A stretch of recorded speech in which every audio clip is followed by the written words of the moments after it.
अक्सर मुझसे स्टूडेंट्स पूछते हैं क्या सर सेल्फ स्टडी से विदाउट कोचिंग क्या सिविल जज का एग्ज़ाम क्रैक किया जा सकता है, क्या इंडिया में जज बन सकते हैं बिना किसी कोचिंग के, सिर्फ और सिर्फ सेल्फ स्टडी के साथ। जी हाँ, मैं आपको आज जो है 2027 का एक प्लान देने वाला हूं। अगर आप एलिजिबल हैं 2027 में सिविल जज का एग्ज़ाम देने के लिए तो इस प्लान को ज़रूर आप अडॉप्ट करें। अगर आप एलिजिबल नहीं हैं तो भी इस प्लान को आप अडॉप्ट करें, क्योंकि ये एक ऐसा रोड मैप है, ये एक ऐसी स्ट्रैटेजी है जो आपको सिविल जज एग्ज़ाम क्रैक करवाने के लिए हेल्पफुल रहेगा। जी हाँ, 100% तक की सफलता जो है आपको मिल सकती है अगर जो जो बातें मैं इस वीडियो में आपके साथ साझा करूंगा उन चीज़ों पे आप फोकस करेंगे, ध्यान देंगे और उसी तरीके से आप अपनी प्रिपरेशन को आगे बढ़ाएंगे तो 101% आप जो है आने वाले टाइम में जुडिशियल मैजिस्ट्रेट सिविल जज बनने वाले हैं। जी हाँ, 101% आप बन जाएंगे, चाहे आप फर्स्ट ईयर में, चाहे आप सेकेंड ईयर में हैं लॉ के, चाहे अभी आप 12th क्लास में, चाहे आप अभी 11th क्लास में, लेकिन प्लान कर रहे हो कि हमें आगे जाके जो है जज बनना है या जज का एग्जाम देना है, तो ये वीडियो आपके लिए है। इस वीडियो को एंड तक देखना।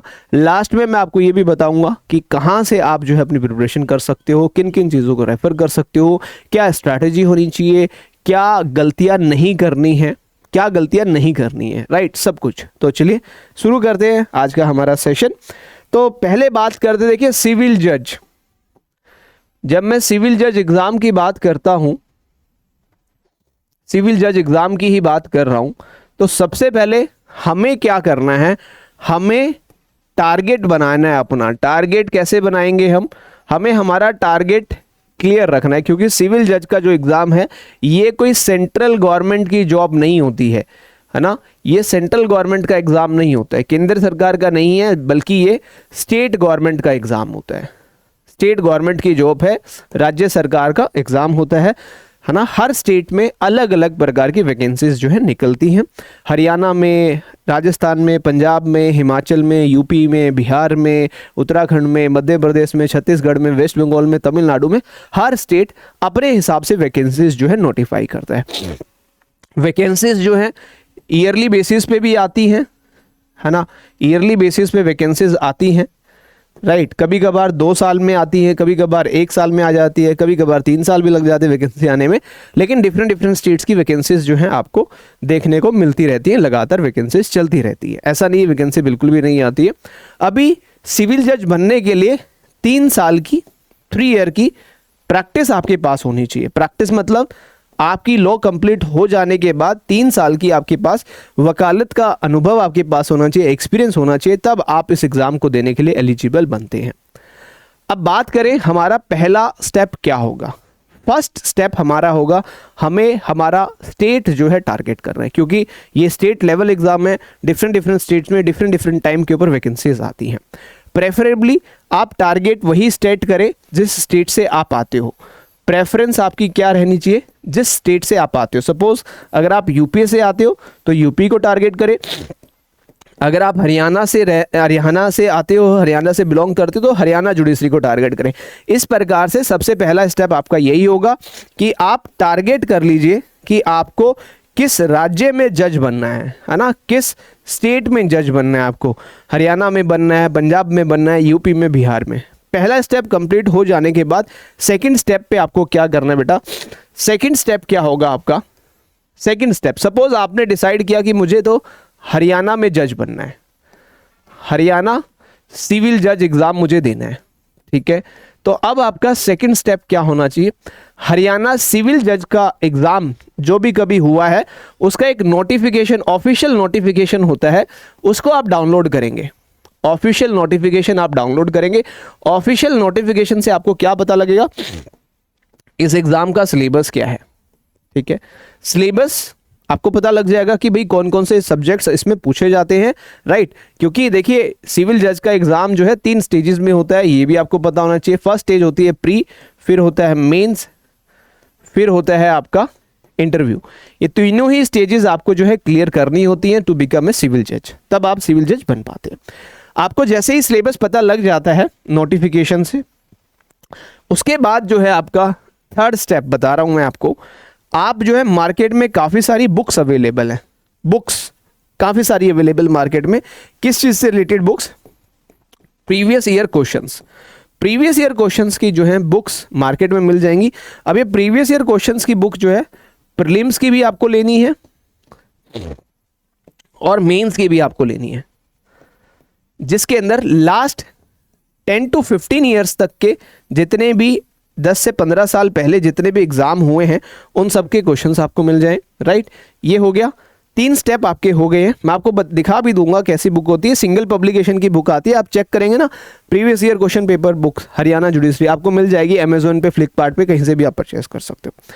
पहला स्टेप हो गया, टारगेट हो गया। दूसरा सिलेबस आइडेंटिफिकेशन हो गया। तीसरा हमने बुक्स जो है PYQs वगैरह वाली मंगवा ली। ये सेल्फ स्टडी बता रहा हूँ, यहाँ कोई कोचिंग की रिक्वायरमेंट नहीं है। अब स्टार्ट करना है पढ़ना, ठीक है। 4th स्टेप, स्टडी कैसे करनी है, स्टडी मटेरियल कहां से मिलेगा, स्टडी मटेरियल कहां से मिलेगा। देखिए, जब मैंने आपको कहा कि PYQs की बुक ले लेना आप, तो जो हरियाणा का सिलेबस है, चाहे किसी और स्टेट की भी आप प्रिपरेशन कर रहे हो, उस सिलेबस के सारे बेयर एक्ट्स आपके पास होने चाहिए। बेयर एक्ट्स आप किसी को भी बोलोगे दुकानदार जो को जाके कि भाई मुझे ये वाले बेयर एक्ट्स दे दो, जैसे ये एक बेयर एक्ट है ना, जिसके अंदर कानून होता है पूरा का पूरा, ऐसे बेयर एक्ट आपके पास हर सब्जेक्ट के होने चाहिए। बेयर एक्ट आपके पास होनी चाहिए। दूसरा स्टडी मटेरियल क्या हो सकता है, standard text book. Standard text book कोई भी, ऐसा नहीं है कि एक आपको स्पेसिफिक बुक ही रेफर कर दी, एनी बुक, कोई भी बुक आप रेफर कर सकते हो, कोई भी बुक आप रेफर कर सकते हो। आप लॉ कॉलेज में हो, आपकी जो कॉलेज की लाइब्रेरी है उसके अंदर हर सब्जेक्ट की स्टैंडर्ड टेक्स्ट बुक्स मिल जाएंगी, या आपने कॉलेज के टाइम पे जो भी स्टैंडर्ड टेक्स्ट बुक्स पढ़ी है उसको आप रेफर कर सकते हो। तो हमारा स्टडी मटेरियल रहेगा bare act plus standard text book plus जो मैंने प्रीवियस 3rd स्टेप में बोला था PYQs। स्टार्ट कहां से करोगे, स्टार्टिंग कहां से होगी, स्टार्टिंग होगी PYQs से। PYQs को एक बार एनालाइज करो, गो थ्रू करो आराम से, 1 महीना 2 महीना PYQs को तो बैठ के सारे 10 से 15 साल के सारे PYQs देखो, सारे क्वेश्चंस देखो कि किस प्रकार के क्वेश्चंस पूछे जा रहे हैं, किस सब्जेक्ट से कैसा क्वेश्चन पूछा जाता है। ये सब एनालाइज होने के बाद आपके दिमाग में एक पूरा जो है एक फ्रेम तैयार हो जाएगा, ढांचा तैयार हो जाएगा कि मुझे अब जो है इस डायरेक्शन में अपनी प्रिपरेशन करनी है, इस अप्रोच के साथ मुझे आगे बढ़ना है कि भाई प्रीलिम्स में ऐसे क्वेश्चन आ रहे हैं, मेंस में ऐसे क्वेश्चन आ रहे हैं। और हमेशा एक चीज याद रखिएगा, 5th स्टेप जो है वो ये है कि डे 1 से, जिस दिन आप अपनी प्रिपरेशन स्टार्ट कर रहे हो, डे 1 से आप अपने मेंस एग्जाम की प्रिपरेशन करेंगे। मेंस एग्जाम की प्रिपरेशन का मतलब क्या है, आप इन डेप्थ पढ़ेंगे। अगर आप कोई एक सिंगल टॉपिक पढ़ रहे हो, सिंगल एक कॉन्सेप्ट पढ़ रहे हो, एक सेक्शन पढ़ रहे हो, उसको बहुत अच्छे से पढ़ना है, बहुत अच्छे से समझना है, और साथ ही साथ उसके हैंड रिटन नोट्स आप बनाते हुए चलेंगे। हैंड रिटन नोट्स अपने बनाओ, क्योंकि ये 2 साल की मेहनत है आपकी, 2 साल आपको देने पड़ेंगे। अगर आप 2 साल दे सकते हो तो डेफिनेटली आप सेल्फ स्टडी से भी जुडिशियल सर्विसेज एग्जाम क्रैक कर सकते हो, उसमें कोई 2 राय नहीं है, बिल्कुल कर सकते हो। लेकिन सेल्फ स्टडी में थोड़ी सी प्रॉब्लम ज़्यादा आती है, आपको सारी चीज़ें खुद करनी पड़ती है, सब कुछ ढूंढना पड़ता है, बाइफरगेट करना पड़ता है, प्रॉब्लम्स आएंगी, लेकिन आप कर लोगे, आप कर लोगे, ठीक है। तो नोट्स साथ के साथ में बनाने हैं, राइट। इन डेप्थ प्रिपरेशन करनी है, हर सब्जेक्ट को कंप्लीट करते चले, है ना। सिलेबस कंप्लीशन पे फोकस रहे हमारा, टाइमली सिलेबस कंप्लीशन होना चाहिए। सिलेबस कंप्लीशन आपका 2 साल के अंदर आप कर सकते हो, आराम से कर सकते हो, है ना। टुकड़ों में पढ़ो, पार्ट्स में पढ़ो, डिवाइड कर दो कि भाई 2 मंथ्स मुझे ये पढ़ना है, इसके साथ में मुझे लैंग्वेज करनी है, हिंदी इंग्लिश करनी है ना, GK GS करनी है, मेंस आंसर राइटिंग करनी है ना, महीने में एक बार मुझे पूरा फुल लेंथ मॉक टेस्ट देना है, राइट। ये स्ट्रेटजी आपको जो है यहाँ पे लेके चलनी होगी, सो डेट आने वाले 2 साल के बाद आप पूरे प्रिपेयर्ड हो जाए और जब भी आप एग्जाम में अपेयर करें आप 100% क्वालिफाई कर जाए। ये बेसिक चीजें जो आपको करनी ही करनी है। अगर आप ये नहीं करोगे तो फिर आप प्रिपरेशन नहीं कर पाओगे। This is the most important thing जो आपको करनी है, राइट। ये हो गया। इसके बाद बेटा ओके, एक छोटा सा अपडेट है आप सबके लिए। अपडेट ये है, देखिए ऑब्वियसली बात है, इस वीडियो में मैं यही बता रहा हूं कि आप सेल्फ प्रिपरेशन से भी सिविल जज का एग्जाम क्रैक कर सकते हो, लेकिन थोड़ा सा डिफिकल्ट होता है, प्रॉब्लमेटिक होता है, क्योंकि देखिए एक गूगल मैप पे लोकेशन डाल के जाना इजी रहता है एज कंपेयर टू पूछ के जाना। तो सेल्फ स्टडी जब आप करते हो काफ़ी सारे हर्डल्स आते हैं, लेकिन जो बच्चा ठान लेता है वो करके निकल जाता है। लेकिन अगर फिर भी किसी भी बच्चे को किसी भी प्रकार की समस्या आए तो हर जगह पे आपको, किसी भी प्लेटफॉर्म पे, हर जगह पे आपको जुडिशरी फाउंडेशन बैचेस मिलते हैं। उसी प्रकार से हमारा जो प्लेटफॉर्म है जुडिशरी वाला, इसके ऊपर भी जुडिशरी फाउंडेशन बैचेस चलते हैं। इन बैचेस के अंदर आपको प्री मेंस इंटरव्यू की संपूर्ण तैयारी, मतलब A to Z, bare act के वर्ड टू वर्ड, केस लो, सब कुछ करवाया जाता है डे 1 से।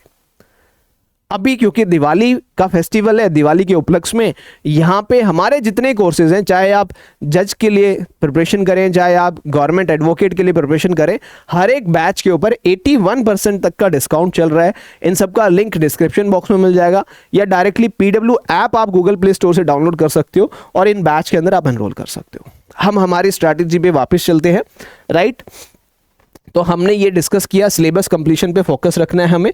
और एक पता है क्या करना है, देखो मैं आपको बार बार बोल रहा हूं कि आपको मेंस की प्रिपरेशन करनी है डे 1 से।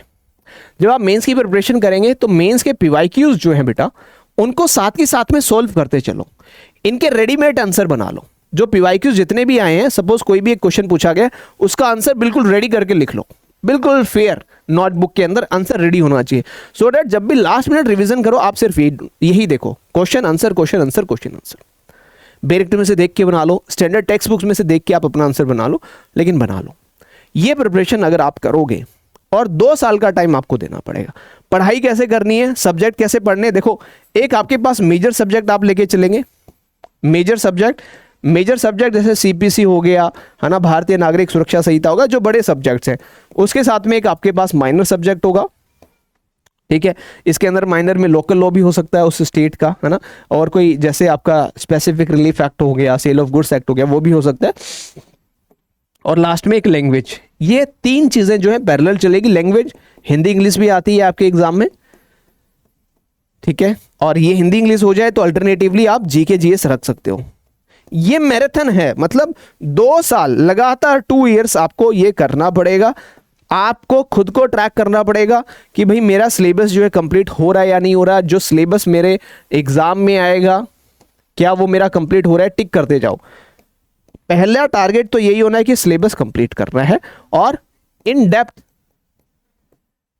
डेप्थ करना है, डिटेल्ड वे में पढ़ना है। डिटेल्ड वे में पढ़ना कहां से है, मैंने बता दिया, स्टैंडर्ड टेक्स्ट बुक, कोई नोट्स वगैरह के चक्करों में पढ़ने की रिक्वायरमेंट ही नहीं है।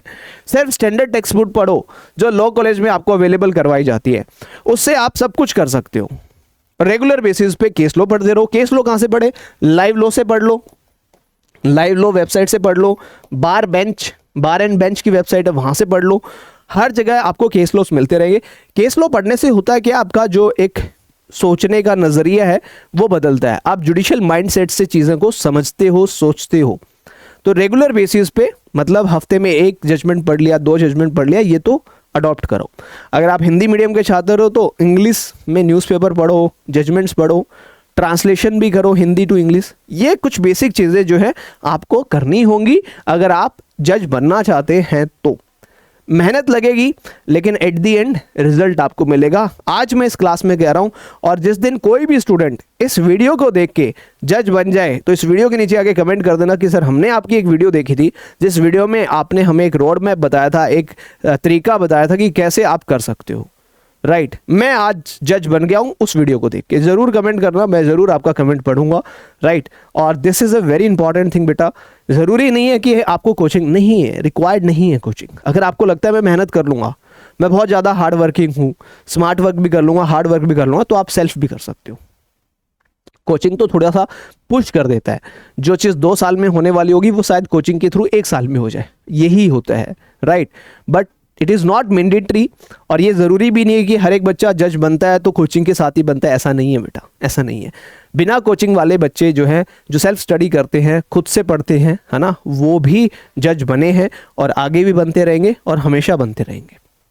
तो this is the strategy, this is the road map. अगर फिर भी आपको कोई डाउट हो तो मैं तो आपको सीधी सी बात बोलता हूँ कि अगर फिर भी कोई डिलेमा हो, कोई डाउट हो, या तो इस वीडियो के नीचे कमेंट कर देना। और फालतू में ज़्यादा मेहनत नहीं करना चाहते हो तो जुडिशरी फाउंडेशन बैचेस आपको हर जगह पे अवेलेबल है। मैं ये नहीं कर रहा हूँ कि आप यही बैच ज्वाइन करो, कहीं पे भी करो, उससे आपको बेनिफिट ही मिलेगा।